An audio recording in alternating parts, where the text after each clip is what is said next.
আমার ২০২৩ সাল ভিত্তিক গভর্নমেন্ট ব্যাংক সিনিয়র অফিসার জেনারেলে জব আইডি 10220, পদ সংখ্যা 1558। জজ লিস্টটা কীভাবে হচ্ছে, এখানে প্রথমে আমি দিয়েছি বাংলাদেশ হাউস বিল্ডিং কর্পোরেশন, 2 নম্বরে দিয়েছি বাংলাদেশ ডেভেলপমেন্ট ব্যাংক, 3 নম্বরে দিয়েছি বাংলাদেশ ইনভেস্টমেন্ট ব্যাংক, 4 নম্বরে দিয়েছি সোনালী ব্যাংক, 5 অগ্রণী, 6 বাংলাদেশ কৃষি ব্যাংক, এটা বাংলাদেশ একমাত্র সরকারি ব্যাংক।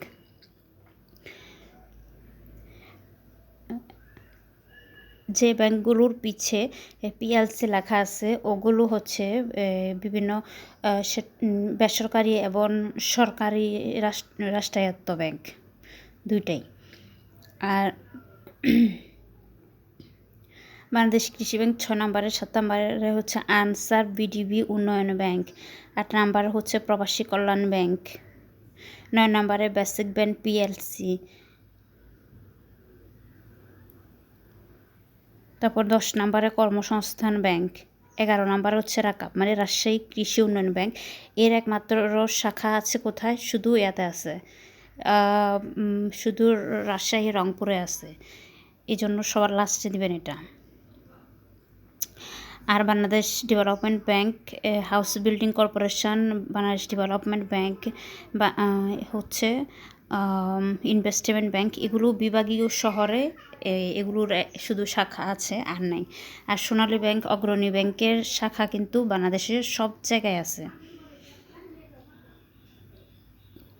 সোনালী ব্যাংকে কাজের চাপ একটু বেশি সবাই বলে। বাংলাদেশ কৃষি ব্যাংক হচ্ছে যে সরকারি ব্যাংক, একমাত্র বিশেষায়িত সরকারি ব্যাংক। তারপর অফিসার জেনারেল 10ম গ্রেডের, জব আইডি 10221, পদ সংখ্যা 997। এখানে আমি 1 নম্বরে দিয়েছি বাংলাদেশ হাউস বিল্ডিং ফাইন্যান্স, 2 নম্বরে দিয়েছি বাংলাদেশ ডেভেলপমেন্ট ব্যাংক পিএলসি, এটা সরকারি বেসরকারি রাষ্ট্রায়ত্ত ব্যাংক, প্রাইভেট লিমিটেড কোম্পানি। তারপরে 3 নম্বরে হচ্ছে ইনভেস্টমেন্ট কর্পোরেশন অফ বাংলাদেশ, এইগুলোর শাখা শুধু বিভাগীয় শহরে আছে, অন্য কোথাও নেই। তারপর দিয়েছি বাংলাদেশ কৃষি ব্যাংক, এটা বিশেষায়িত সরকারি ব্যাংক। তারপরে দিয়েছি সোনালী ব্যাংক, এখানে বাংলাদেশের সব জায়গাতে উপজেলা জেলা সব জায়গাতেই এটার শাখা আছে সোনালী ব্যাংকের এবং কাজের চাপ বেশি। তারপরে দিয়েছি প্রবাসী কল্যাণ ব্যাংক, তারপরে রাজশাহী কৃষি উন্নয়ন ব্যাংক। তো এটা শুধু রংপুর দিনাজপুরে, যারা রংপুর দিনাজপুরে থাকেন তারা এটা 1 নম্বরে দিতে পারেন, আর যারা থাকেন না তারা এটা একদম লাস্টে দিবেন। ডেডলাইন হচ্ছে 20/2/2025। তারপর হচ্ছে অফিসার ক্যাশ 10ম গ্রেড, পদ সংখ্যা 1262, জব আইডি হচ্ছে 10222। তো এখানে আমি 1 নম্বরে দিয়েছি বাংলাদেশ ডেভেলপমেন্ট ব্যাংক, 2 নম্বরে বাংলাদেশ কৃষি ব্যাংক, 3 নম্বরে সোনালী ব্যাংক পিএলসি, 4 নম্বরে অগ্রণী ব্যাংক দিয়েছি, 5 নম্বরে প্রবাসী কল্যাণ ব্যাংক, তারপরে বেসিক ব্যাংক দিয়েছি। তো যেহেতু এই দুইটা বিভাগীয় শহর উপর বাংলাদেশ ডেভেলপমেন্ট ব্যাংক এবং সোনালী ব্যাংকে অনেক শাখা আছে, আপনি যদি ধরেন জেলা বা উপজেলায় চাকরি করতে চান তাহলে সোনালী ব্যাংক দিতে পারেন। আর ব্যাংকিং পেশাটা যদি আপনার কাছে ভালো লাগে তাহলে আপনি সোনালী ব্যাংক দিতে পারেন, কারণ এখানে কাজের চাপ বেশি। সব ব্যাংকে কাজ আছে, সব ব্যাংকে আপনাকে কাজ করতে হবে, তারপরে বেতন পাবেন না হলে পাবেন না।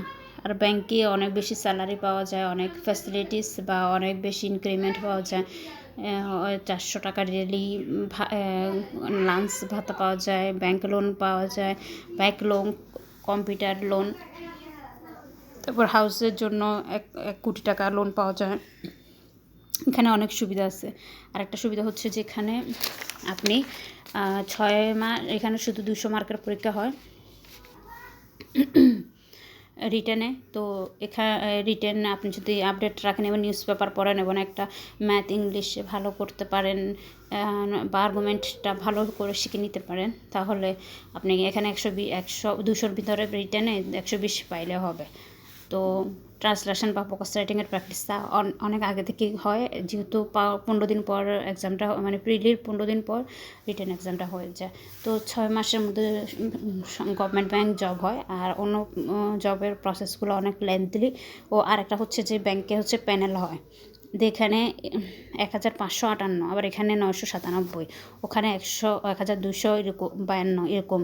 তো এখানে হচ্ছে যে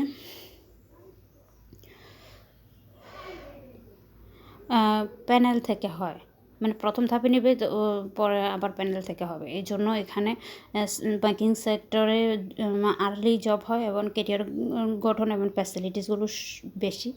আপনি চাইলেই এ পাশে আসতে পারেন।